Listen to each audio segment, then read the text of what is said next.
मेरी शादी मेरे बहनोई से कर दी जबकि मेरी उम्र 16 साल थी। बहनोई तो हट्टा-कट्टा नौजवान मर्द था, मुझे उससे बहुत डर लगता था। लेकिन जब शादी की रात वो मेरे करीब आया तो पूरे 8 घंटे मेरे साथ। मेरा नाम आमना है, मैं एक खाते-पीते घराने से ताल्लुक रखती हूँ। हम अपने वालिदैन की 2 इकलौती बेटियां थी। हमारा कोई भाई नहीं था। मेरे अब्बू ने हमें बेटों से बढ़कर प्यार दिया, लेकिन जिंदगी ने हमें ऐसे-ऐसे मोड़ दिखाए जिनका हम तसव्वुर भी नहीं कर सकते थे। आज मेरी गोद में मेरे छोटा सा भांजा रोए जा रहा था। मैं खुद उस वक्त सिर्फ 16 साल की थी। मैं समझ नहीं पा रही थी कि इसे चुप कैसे करवाऊं। वो बस रोए जा रहा था, चुप होने का नाम ही नहीं ले रहा था। उसे गोद में उठाई उठाई मैं थक गई थी। मेरी माँ सदमे से अपने कमरे में पड़ी हुई थी। बार बार उन्हें बेहोशी के दौरे पड़ रहे थे। मैं खुद भी बहुत बड़े गम से गुजर रही थी क्योंकि मेरी बड़ी बहन बच्चे की पैदाइश के होते ही दुनिया से चली गई थी। लेकिन वो बच्चा चुप ना हुआ तो मैं खुद भी रोने लगी। मेरी आवाज सुनकर पापा मेरे कमरे में आ गए। मुझे इस बच्चे के साथ रोता देखकर कहने लगे, आमना क्या हुआ है बेटा, रो क्यों रही हो? मैंने कहा, पापा ये बच्चा चुप ही नहीं हो रहा, मैं इसे कैसे चुप करवाऊं? मेरे पापा ने इस बच्चे को गोद में लिया और ठंडी सांस भरी। कहने लगे, उस इसने भी तो आते ही अपनी माँ को खोया है, क्या कर सकते हैं? बड़ी मुश्किल से मैंने अपनी माँ को और अपने भांजे को संभाला था। फिर कुछ दिन बाद जाकर आहिस्ता आहिस्ता मेरी माँ की तबीयत कुछ ठीक हो गई थी। फिर भी वो अपनी बेटी को याद करके बहुत रोती थी, लेकिन उन्होंने अपने नवासे को संभालना शुरू कर दिया था। मेरी बहन के इंतकाल के बाद मेरे बहनोई अवैस एक बार भी हमारे घर नहीं आया था। मेरी बहन और अवैस की मोहब्बत की शादी थी, एक दूसरे पर जान छिड़कते थे दोनों। लेकिन मेरी बहन की उम्र बहुत कम थी। पहले तो मामा पापा इस शादी के बिल्कुल खिलाफ थे। उनका कहना था कि अभी मेरी बहन, जिसका नाम राहीला था, उसकी उम्र कम है, हम अभी अपनी बेटी की शादी नहीं करना चाहते हैं। लेकिन आप ही भी जिद पर आ गई थी और इधर अवैस ने भी घर का पीछा नहीं छोड़ा था। यूं मजबूरन मामा पापा को दोनों की शादी करवाना पड़ी क्योंकि उन्हें डर था कि कहीं बाजी जज्बात में आकर कोई गलत कदम न उठा ले। लेकिन बच्चे की पैदाइश पर ही मेरी बाजी इस दुनिया से चली गई थी। उसकी उम्र इतनी ही लिखी हुई थी, 2 महीने गुजर गए थे। अब तो बच्चे को मेरी गोद की आदत सी लग गई थी। जब अवैस हमारे घर आया उस वक्त उसकी शेव बड़ी हुई थी, आंखें लाल थी। बस थोड़ी ही देर उसने अपने बेटे को गोद में लिया था, उससे प्यार किया था। मेरी माँ कहने लगी कि आमना भी बहुत छोटी है, बड़ी मुश्किल से संभालती है अहमद को, और मैं तो वैसे ही बीमार रहती हूँ। जब से राहीला की मौत हुई है मुझे तो ऐसा लगता है मेरे अंदर से आधी जान किसी ने निकाल ली हो। अवैस कहने लगा, आंटी अल्लाह की मर्जी है, क्या कर सकते हैं। आप तो फिर भी एक दूसरे से बात करके अपना दिल हल्का कर सकती हैं, एक दूसरे को हौसला दे सकती हैं। मेरे बारे में भी तो सोचें। खाली घर में मुझे राहीला की आवाज़ें सुनाई देती हैं। मैं किस दिल से वहाँ अकेला रहता हूँ ये मैं ही जानता हूँ। अवैस का गम अपनी जगह बहुत बड़ा था। मेरी माँ ने ठंडी गहरी सांस ली थी। कहने लगी, अभी तो छुट्टियां हैं, लेकिन छुट्टियों के बाद आमना की क्लास शुरू हो जाएगी। बेटा मैं छोटे बच्चे को संभालने की हालत में नहीं हूँ। जाने वाली तो जा चुकी है, तुम्हें अब आगे बढ़ना चाहिए, दूसरी शादी कर लो। ये सुनना था कि अवैस के माथे पर बल पड़े थे। कहने लगा, आंटी आप ये कैसी बातें कर रही हैं? राहीला की जगह मैं कभी भी नहीं दे सकता। आप जानती हैं मैंने उससे कितनी मोहब्बत की है। उसके नाम पर जिंदगी बरसों गुजार सकता हूँ। मेरा बच्चा थोड़ा सा बड़ा हो जाए तो मैं इसको अपने साथ ले जाऊंगा। मेरी माँ कहने लगी, मैं जानती हूँ तुम उस जैसी मोहब्बत किसी से नहीं कर सकते, लेकिन तुम्हारे बच्चे को तो माँ की जरूरत है ना। अवैस कहने लगा, क्यों, क्या खाला नहीं पाल सकती? आमना तो अभी छोटी है, सिर्फ 16 साल की है। आपको कौन सा अभी इसकी शादी कर देनी है? जब तक वो 25 साल की होगी मेरा बेटा बड़ा हो जाएगा और फिर मैं इसे ले जाऊंगा। लेकिन मेरी माँ कहने लगी, बेटा अब तुम्हें भी जिंदगी में आगे बढ़ना चाहिए। अगर तुम्हारा बेटा अहमद आमना का आदी हो गया तो किसी दूसरी औरत को सह नहीं पाएगा। जाहिर है आज नहीं तो कल तुम्हें दूसरी शादी तो करना ही होगी। जिंदगी अकेले नहीं कटेगी। वो कहने लगा, मुझे शादी करनी ही नहीं, ना अभी और ना बाद में। मेरी माँ कहने लगी, फिलहाल तुम्हारे दिल में राहीला का गम ताजा है, लेकिन मैं जानती हूँ वक्त के साथ साथ सब कुछ नॉर्मल हो जाएगा। कुछ महीने बाद ही तुम शादी कर लेना ताकि तुम्हारे बच्चे को उसी लड़की की आदत हो जाए जो तुम्हारी बीवी हो, वरना बाद में बहुत मुश्किल हो जाएगी। अभी तो ये छोटा है कि जिसकी गोद में डालोगे उसी की गोद की उसकी आदत हो जाएगी, लेकिन बड़ा हो गया तो इसे नई औरत को कबूल करने में बहुत परेशानी होगी। मेरी माँ की बात अवैस को बहुत बुरी लगी थी। वो फौरन उठकर चला गया और उसकी के बाद पूरे 3 महीने बाद आया था। अहमद 5 महीने का हो चुका था, अब तो मेरे बगैर रहता ही नहीं था। मेरे लिए बड़ी मुश्किल होती थी, कॉलेज से आती तो वो रो रहा होता था। मामा उसे बहला कर थक जाती लेकिन चुप ही नहीं होता था। मैं आते ही उसे गोद में लेती तो उसका रोना बंद हो जाता। मेरे साथ ही सोता था, मेरे हाथ से ही खाना खाता था, मुझे अपनी माँ समझता था और मैं भी उसके लिए ऐसे ही जज्बात रखने लगी थी। मुझे लगता कि जैसे वो मेरा ही बच्चा है। मेरी माँ बार बार अवैस को कहती कि अपनी जिंदगी के बारे में सोचो, तुम्हारे बच्चे का मामला है, लेकिन वो पता नहीं क्या सोचे बैठा था। माँ के बार बार कहने पर भी 3 महीने बाद आया था। एक एक घंटा बैठा था, माँ की बातें कान से सुनकर दूसरे कान से निकाल देता और फिर उठकर चला भी गया था। हर महीने वो कुछ पैसे मेरे पापा की दुकान पर भेजता, कहता था कि ये अहमद के खर्चे की हैं। मैं अपने बच्चे का बोझ किसी पर डालना नहीं चाहता। दिन यूं ही गुजरने लगे थे और मैं 20 साल की हो गई थी। अब तो अहमद भी 4 साल का हो गया था। अब तो मेरे बगैर नहीं रहता था। मुझे मामा कहता था इन्हीं दिनों मेरा रिश्ता भी आया था, काफी अच्छे खाते पीते लोग थे।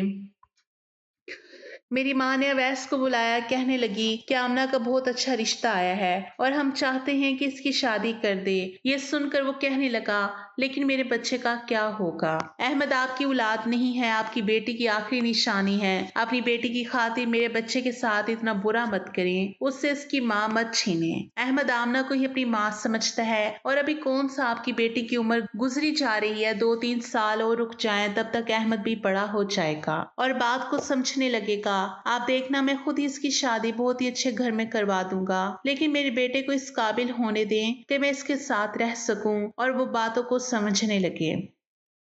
मेरी माँ कहने लगी, तुम समझते क्यों नहीं हो अवैस? वो अभी आमना की जान नहीं छोड़ता, उससे अपनी माँ समझता है। कुछ और बड़ा हो गया तो उसके बगैर बिल्कुल नहीं रहेगा और वक्त का कुछ पता नहीं है। मैं बीमार रहती हूँ और आमना के पापा भी शुगर के मरीज हैं। हम अपनी बच्ची की शादी जल्द से जल्द करना चाहते हैं, तुम अपने बारे में सोचो। वो कहने लगा, ठीक है, आपको इतनी ही जल्दी है तो फिर इसकी शादी मुझसे करते हैं। अवैस ने ये बात अचानक ही कही थी। मेरी माँ को इस बात की उम्मीद नहीं थी कि अवैस ऐसा भी कह सकता था। ये सुनना था कि मेरी माँ ने हैरत से उसे देखा था। कहने लगी, तुम आमना से बहुत बड़े हो। अवैस ने कहा, तो फिर क्या हुआ? अहमद आमना को अपनी माँ समझता है, अब इसके बगैर नहीं रह सकता और मैं किसी दूसरी औरत को ले आऊंगा तो पता नहीं वो मेरे बच्चे के साथ कैसा सलूक करेगी। हो सकता है कि उसके साथ माँ वाला प्यार ना करे, मेरे सामने प्यार करे और फिर मेरे पीछे से मेरे बच्चे को मारती रहे। आमना इसकी खाला है, इसके साथ अच्छा सलूक रखेगी, बिल्कुल माँ जैसा प्यार देगी जैसा कि अभी दे रही है। मुझे शादी की कोई ख्वाहिश नहीं है, लेकिन मुझे अपने बच्चे के लिए माँ चाहिए जो आमना से बढ़कर और कोई हो ही नहीं सकती।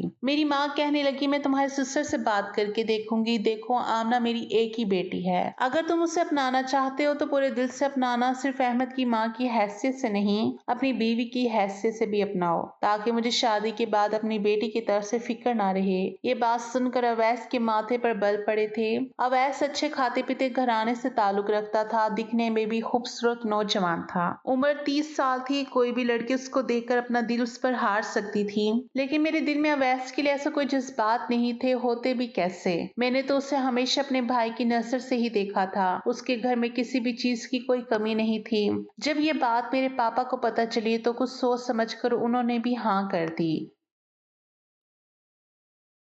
क्योंकि वो उम्र में मुझसे काफी साल बड़ा तो था, लेकिन इसके अलावा वैस में कोई कमी नहीं थी। और सबसे बड़ा मसला तो अहमद का था। वो अभी बहुत छोटा था और उसे एक माँ की जरूरत थी। नई आई औरत का क्या भरोसा, उसे सगी माँ की मोहब्बत देती या ना देती। और यही सोचकर मेरे पापा ने शादी के लिए हाँ कर दी। और ऊपर से अवैस के घर में किसी चीज की कमी भी नहीं थी। इधर अहमद भी मेरा बहुत आदी हो चुका था। मेरी माँ ने जब मेरी रस्मंदी पूछी तो मैंने कोई भी एतराज नहीं किया था। अवैस में ऐसी कोई कमी भी नहीं थी जिस बात पर मैं एतराज करती, बल्कि मेरे लिए खुशी की बात थी कि अब मैं अहमद की देखभाल आराम से कर सकूंगी, क्योंकि अहमद से मुझे बड़ा ही लगाव हो गया था। खैर, बड़ी ही सादगी के साथ मेरी और अवैस की शादी कर दी गई। मैं जब रुखसत होकर अवैस के घर आई तो मेरा दिल जोर से धड़क रहा था, क्योंकि मैंने अवैस के बारे में कभी भी ऐसा नहीं सोचा था। बस यही था कि वो मेरा बहनोई है। फिलहाल तो मेरा दिल बिल्कुल खाली था, इसमें कोई भी जज्बात नहीं थे। मुझे लगा शायद वो मेरे साथ वैसे ही सलूक करेगा जैसे कि एक शौहर अपनी बीवी के साथ करता है। लेकिन ऐसा नहीं था कि घर में आते ही उसने मुझे एक अलग कमरा दिखाया था। कहने लगा, यहाँ तुम्हें कोई तकलीफ नहीं होगी, तुम अहमद के साथ यहाँ बड़े सुकून से जिंदगी गुजार सकती हो। मैंने हैरत से अवैस को देखा। मेरे पास आकर कहने लगा, मेरे दिल में कल भी राहीला थी और आज भी है और हमेशा ही रहेगी। तुम मेरे घर में सिर्फ और सिर्फ मेरे बेटे अहमद की माँ बनकर आई हो और ना ही कभी मेरी बीवी बनने की कोशिश करना। ये कहकर वो कमरे में से जा चुका था और मैं चुपचाप पथराई हुई आंखों से उसे देखे जा रही थी। मेरा कमरा खाली हो चुका था। अहमद मेरी उंगली पकड़े मामा मामा कह रहा था। मैंने अपनी आंखों से बहते आंसू साफ किए और अहमद को बेड पर लिटाकर सुलाने लगी। अपने कपड़े बदलते हुए मुझे बहुत रोना आ रहा था। भले ही ये शादी जैसे भी हालात में की गई थी, लेकिन मेरे लिए ये एक एहसास था, मैं अवैस को दिल से कबूल कर चुकी थी और मैं उसके साथ मियाँ बीवी का रिश्ता रखना चाहती थी। लेकिन उसने मेरे मुंह पर ही मेरी बेइज्जती करके मेरे साथ बहुत बुरा किया था। मेरा दिल दुखाया था उसने। मैंने सोचा इससे तो अच्छा था कि काश मेरी माँ मेरी शादी किसी और से कर देती। कम से कम वो मेरे साथ ऐसा सलूक तो ना करता। कितने आराम से मुझे ये सब कुछ कहकर चला भी गया था।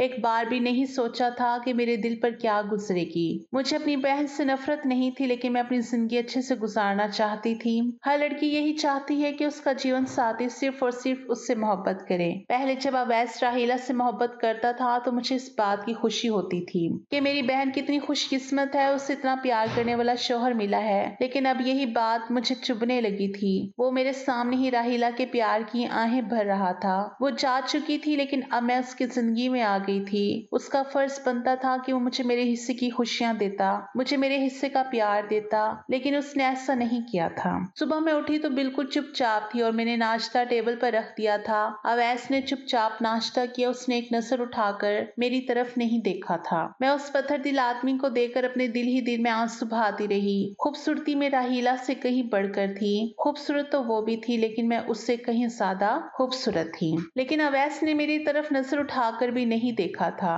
उसके दिल में सिर्फ राहीला बसी हुई थी। वो चला गया और दिन अब ऐसे ही गुजरने लगे थे। पूरा दिन या तो मैं काम पर लगी रहती या अहमद में लगी रहती, लेकिन रात को ना चाहते हुए भी मेरी आंखों में आंसू बहने लगते थे। वो तो मुझे देखना भी पसंद नहीं करता था। मेरे पास आना तो बहुत दूर की बात थी। हाँ, मेरी जरूरत का हर सामान वो ला कर रख देता था। मुझे खाने पीने पहनने ओढ़ने की कोई कमी नहीं थी। लेकिन औरत के लिए यही सब कुछ काफी नहीं होता। उसे शौहर की मोहब्बत चाहिए होती है, जो मुझे मिल नहीं रही थी। ये लड़की के अंदर एक ख्वाहिश होती है, मेरा दिल करता वो मुझे प्यार दे, मेरी तारीफ करे। एक बार यूं ही मेरा तैयार होने को जी चाहा। मैंने खूबसूरत सा लाल रंग का सूट पहना था, मेकअप किया था, अपने बाल खुले छोड़ दिए। इत्तेफाक ऐसा था कि उसी वक्त अवैस भी घर आ गया। मुझे देखकर उसके माथे पर बल पड़ गए थे। गुस्से से मुझे देखने लगा और बोला, ये क्या पहन रखा है तुमने? इस तरह तैयार होकर मेरा दिल लबहाना चाहती हो क्या? समझती क्या हो? क्या मैं कमजोर किरदार का मालिक हूँ? तुम मेरे सामने सच सबर कर आओगी तो मैं अपने होशावास हो बैठूंगा, तुम्हारे करीब हो जाऊंगा।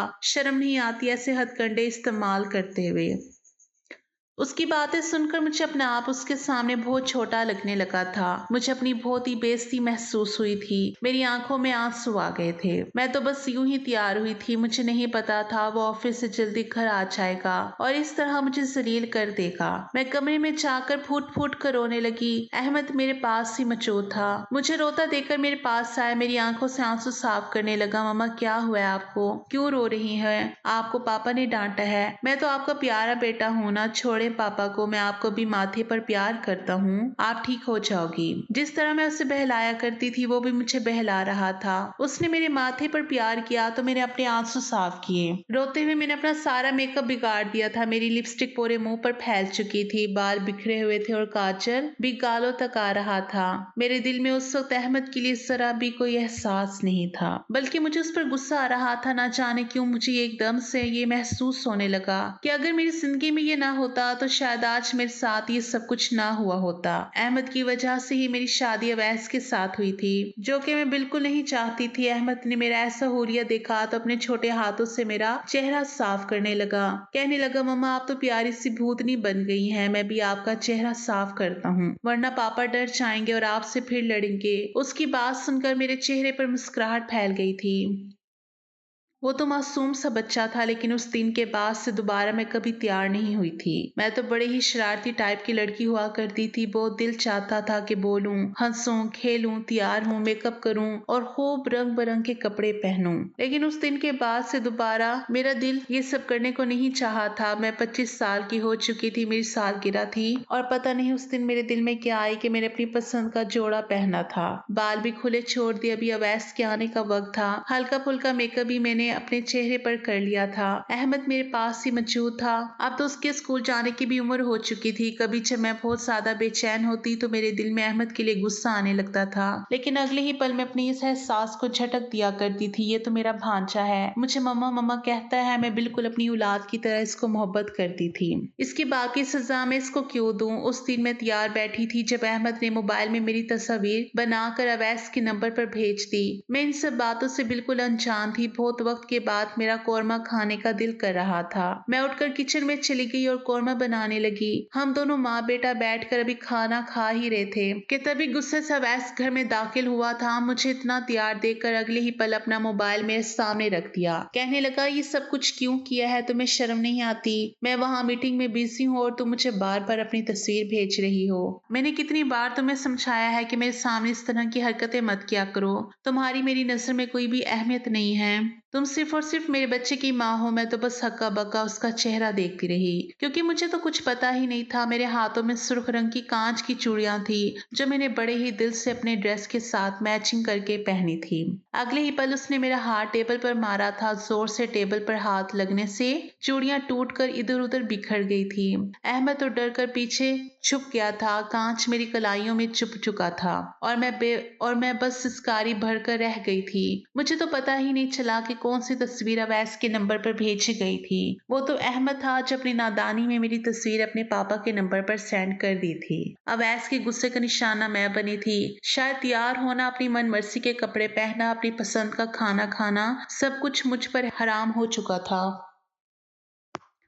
मैं अपने कमरे में बंद होकर देर तक अपने जज्बात और अपने अरमानों का गला घोट कर रोती रही। मेरी आंखों से आंसू बह रहे थे। उस रात एक पल के लिए भी मेरी आंखें बंद नहीं हुई थी। अहमद दरवाजा बजाता रहा, लेकिन मैंने दरवाजा नहीं खोला। वो अपने बाप के पास ही सो गया था। अगली सुबह जब मैं कमरे से बाहर निकली तो मेरा रवैया बिल्कुल बदल चुका था।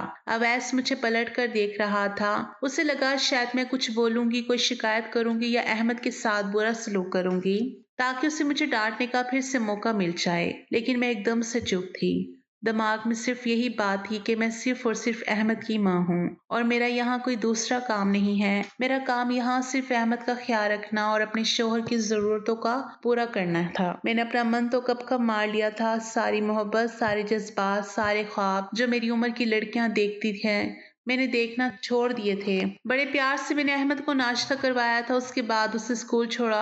घर के सारे काम काज किए थे। मेरे जितने भी नए सूट थे, कीमती महंगे जोड़े जो मुझे मेरी माँ ने लेकर दिए थे, मैंने सबको आग लगा दी थी। मैंने खुद पर अब ध्यान देना छोड़ दिया था। कितने कितने दिन तक मैं कंघी भी ना करती थी। खैर, मैं उम्र के साथ साथ अवैस की हर जिम्मेदारी निभाती थी। मैंने अब अवैस से बोलना ही छोड़ दिया था। कभी जरूरत होती तो बोल लेती, वरना अपने कामों में ही लगी रहती। मुझे चुपचाप कामों में लगा देखकर अब शायद अवैस को भी एहसास होने लगा था। कभी कभी वो मुझसे बात करने की कोशिश करता, लेकिन मैं बस हाँ में जवाब दे देती। फिर उसकी हिम्मत ही नहीं होती थी मुझसे बात करने की। लेकिन अब मुझे इन सब बातों से जरा भी फर्क नहीं पड़ता था। मेरे जज्बात तो कब के खत्म हो चुके थे और अहमद स्कूल जाने लगा था। पढ़ाई में भी बहुत अच्छा था। अब तो जो टाइम बचता मैं उसको पढ़ाने में बिजी हो जाया करती थी। ना ही मुझे अपनी खूबसूरती को बनाए रखने का शौक था और ना ही सजने संवरने का। चूड़ियां होती क्या है ये तो मैं भूल ही चुकी थी। कोई भी फंक्शन हो, कोई भी त्योहार हो, मैंने कभी सवर कर नहीं जाना था। इस बार जब ईद आए तो शायद अवैस नोट कर चुका था। वह जब अहमद को बाजार लेकर गया तो मुझे भी चलने के लिए कहने लगा, लेकिन मैंने काम का बहाना बनाकर मना कर दिया। जब अवैस अहमद के साथ वापस आया तो बड़ा ही खुश था। मेरे पास आया और खाकी कागज मेरी तरफ बढ़ा दिया। कहने लगा, ये मैं तुम्हारे लिए लाया हूँ। ये कहते वो कुछ हिचकिचा रहा था। चेहरे पर शर्मिंदगी भी थी। मैं तो हैरान थी, इतने सालों में वो मेरे लिए आखिर क्या चीज लेकर आया था। मैंने बेयकीनी से उसकी तरफ देखा था और खोल कर देखा तो उसमें कांच की लाल रंग की चूड़ी चूड़ियां थी जो कभी मेरी पसंदीदा हुआ करती थी। मैंने एक सरसरी से नजर चूड़ियों पर डाली और कहने लगी, ये आप किस लिए लाए हैं? अवैस मुझे हैरत से देखने लगा। बोला, मतलब मैं अपने बेटे की माँ के लिए लाया हूँ। तुम्हारे लिए लाया हूँ। तुम्हें लाल रंग की चूड़ियां पसंद है ना, तो पहन लो। मैं तो जितना हैरान होती उतना ही कम था। नजर उठाकर जो उसकी आंखों में देखा, एक पल को मुझे उसकी आंखों में अजीब सी कशिश महसूस हुई थी। कुछ ऐसा जरूर था जिसने मुझे नजरें चुराने पर मजबूर कर दिया था। शायद उसे इतने सालों में एहसास हो चुका था कि मैं उसकी बीवी हूँ। उसकी पहली बीवी तो मर चुकी थी, लेकिन उसकी जिंदगी में ये दूसरी औरत भी थी। यही वजह थी इसके घर में हम एक जायज रिश्ते में होने के बावजूद भी एक दूसरे से दूर थे, क्योंकि वो राहीला को अभी तक भूला नहीं था, लेकिन शायद अब उसके दिल में मेरे लिए मोहब्बत जागने लगी थी। मैंने चूड़ियां लेकर वहीं पर रख दी और कहा कि अभी मैं काम कर रही हूँ। आपका बहुत बहुत शुक्रिया। इतना कहने के बाद मैं वहां से जा चुकी थी, लेकिन मुझे अब इन चीजों से कोई फर्क नहीं पड़ता था। ईद थी तो सभी तैयार थे। मैं घर के कामों में ही लगी रहती थी। मेरे माँ बाप भी आ चुके थे। बाकी खानदान से भी लोग हमारे यहाँ पर मिठाइयाँ देने आए हुए थे। सब लोग मुझसे कह रहे थे कि तुम्हारी उम्र की लड़कियां तो 4-4 बच्चों की माँ बन गई हैं और आज भी तैयार रहती हैं, हाथों में चूड़ियां पहनती हैं, खूब मेकअप करती हैं, अपने आप को खूब सजा सवार रखती हैं, लेकिन तुम तो ऐसी उजड़े हुए हालत में रहती हो। अब ऐसे ने मुझ पर ध्यान दिया तो मेरे पास चला आया। कहने लगा, ये सब कुछ अकेले क्यों कर रही हो? देखो सभी तैयार है, एक तुम हो कि घर के कामों में घन चक्कर बनी हुई हो। चलो जाओ, ये काम छोड़ो और तैयार हो जाओ। आज अवैस मुझे मुस्कुराकर देख रहा था। कहने लगा, तैयार हो जाओ। और मुझे जितनी हैरत होती उतनी कम थी। वो मेरे करीब आने की कोशिश करने लगा था। मैंने कहा, आपको याद आ गया? इतने सालों में मैंने तो ना जाने कब से इसी हाल में रहती चली आ रही हूँ। साल में ना जाने कितने त्योहार आते हैं, लेकिन मैंने कभी नए कपड़े नहीं पहने। इससे पहले तो आपने कभी ध्यान नहीं दिया। आज आपको क्यों एहसास हो रहा है? मेरे सवाल पर वो लाजवाब हो चुका था। मेरी माँ ने भी मेरा हाथ पकड़कर कहा, मेहंदी क्यों नहीं लगाई तुमने? और ना ही नए कपड़े पहने हैं और ना ज्वेलरी पहनी है। तुम्हारे पास तो सोने की ज्वेलरी भी पड़ी हुई है। राहीला के हिस्से की भी तुम्हारे पास है। तुम्हारे पास किसी चीज की कोई कमी नहीं है। फिर इस तरह उजड़े हुलिये में क्यों घूम रही हो? लेकिन मैं बस एक हल्की सी मुस्कुराहट अपने चेहरे पर सजा पाई थी। कहीं ना कहीं उसको अपनी गलती का एहसास हो चुका था। उस दिन जब अहमद सो चुका था तो मैं यूं ही अपने ख्यालों में गुम कमरे में बैठी हुई थी। अब ऐस कमरे में आया था। उसको अपने कमरे में देखकर मैं थोड़ी सी हैरान हुई थी, क्योंकि रात के वक्त पहली बार था जब वो इतने सालों में मेरे कमरे में आया था। वो मेरे सामने बैठ गया, मेरा हाथ पकड़कर मुझसे बातें करने लगा, लेकिन मैंने अपना हाथ छुड़ा लिया। कहने लगा, देखो आमना, मैंने तुम्हारे साथ बहुत गलत सलूक रखा है। मैं जानता हूँ राहीला की मोहब्बत में मैं बिल्कुल अंधा हो चुका था, लेकिन ये बात तुम भी जानती हो कि मेरी जिंदगी में वो क्या अहमियत रखती थी। हम दोनों एक दूसरे पर जान लुटाते थे। फिर उसको मुझे छोड़कर चले जाना मेरे दिल और दिमाग पर गहरा असर डाल चुका था। मैं तो बिल्कुल भी उसके लिए दीवाना सा हो गया था, जिसकी खातिर मैंने तुम्हारा हक भी भुला दिया था। लेकिन वक्त के साथ साथ यह एहसास हो चुका है कि मैंने तुम्हारे साथ बहुत गलत किया है। तुमने मेरे बेटे को बिल्कुल अपनी औलाद की तरह पाला है। अपनी खुशी, अपने सब कुछ मेरे बेटे के लिए कुर्बान कर दिया।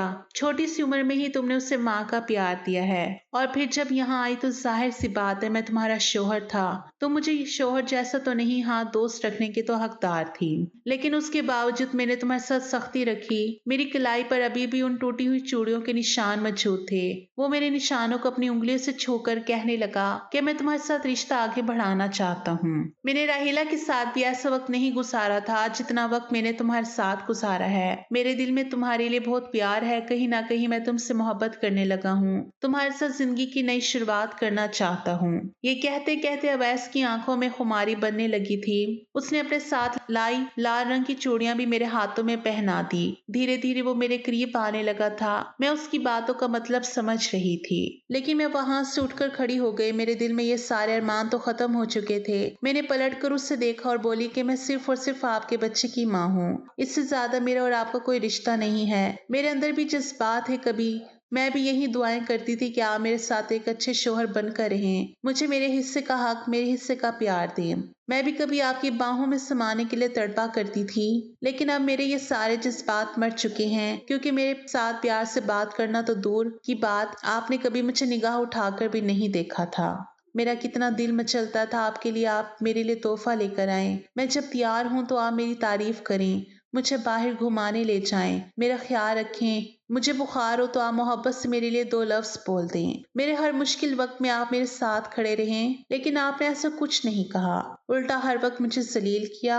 मुझे ये बताया कि मैं दूसरी हूँ, सिर्फ और सिर्फ तुम्हारे बच्चे की माँ हूँ। और अब जब मेरे सारे जज्बात राख बन चुके हैं तो आप सुहाने ख्वाब दिखा रहे हैं। मुझे समझाना चाहते हैं कि मैं अब तुम्हारे साथ नई शादीशुदा जिंदगी की शुरुआत करूं। देखें, अगर आपके दिल में एक औरत के लिए जज्बात जाग रहे हैं और आप अपने अंदर के जज्बातों को ठंडा करना चाहते हैं तो बेहतर है जाएं और जाकर एक दूसरी औरत से शादी कर लें जो आपकी जरूरतों को पूरा कर सके। मैं सिर्फ और सिर्फ अहमद की माँ हूँ, इससे ज्यादा मैं कुछ भी नहीं। आपको मेरी तरफ से खुली इजाजत है, आप जाकर शादी कर सकते हैं। इतना कहने के बाद कमरे से निकलकर बालकनी में जा चुकी थी। कुछ देर बाद मेरे और अहमद के कमरे से अवैस निकलकर अपने कमरे में चला गया था। मैं वहीं बालकनी में खड़ी कितनी ही देर तक आंसू अपने अंदर उतारती रही। मैं चाहकर भी अपने दिल में उसके लिए जज्बात नहीं बना पा रही थी। और जब एक बार अपने दिल को दिन यूं ही गुजरने लगे, अवैस रोज मुझसे माफी मांगता, मेरे लिए तोहफे लाता। कुछ दिन बाद मेरी सालगिरह थी तो उसने मुझे तोहफे में प्यारा सा गोल्ड का सेट दिया और खुद पहनाया और गिड़गिड़ा कर मुझसे माफी मांगी। आखिरकार मेरा भी दिल उसके लिए नरम हो गया, मैंने उसे माफ कर दिया। फिर उस रात अवैस ने अपने शोहर होने का पूरा हक निभाया और मुझे वो सारे हकूक दिए जिसकी हकदार थी। 1 महीने बाद मैं हामला हो गई। अवैस ने मेरा बहुत ख्याल रखा और 9 महीने बाद अल्लाह पाक ने मुझे चांद जैसी बेटी से नवाजा। अब हम सब बहुत खुश हैं अपनी जिंदगी में।